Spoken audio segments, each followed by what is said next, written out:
Сас кийинки сурообуз мындай, бираз азыркы күндө мындай хайп суроолордун бири десек да болот. Көп аялдуулукка сиздин көз карашыңыз кандай? Бул дагы оор суроо болду го мен үчүн. Азыр мен көп аял албагыла дей турган болсом, Алланын өкүмүнө каршы чыккан болуп калам да. Алгыла дей турган болсом, канча аял затына бир аз мен эмне кылган, аларга жаман сүйлөп койгон болом. Ошон үчүн мен калыстыкты сүйлөшүм керек.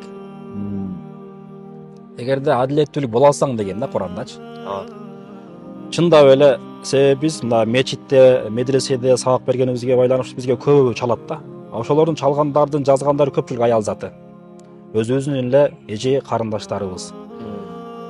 Чындап адилеттүү боло алса, ошол үй бүлөсү менен эң биринчи мен айта турган жерим, ошол жашап аткан аялы менен келишим түзө алса, ошону ыраазы кыла алса, андан кийин алса жакшы болот.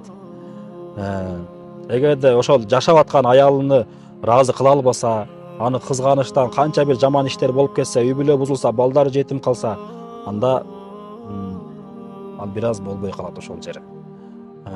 Алланын өкүмүнө дагы каршы чыкпай турган деңгээлде болуш керек.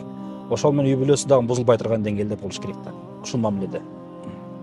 Азыркы жаштар дейбиз, азыркы поколение дейбиз, мындай өтө мындай ушундай көп аялдуулук деп аялын карабай таштап кеткендер, балдарын карабай таштап кеткендер аябай эле көп эле. Ошол үчүн ушул суроону бергенге туура келди.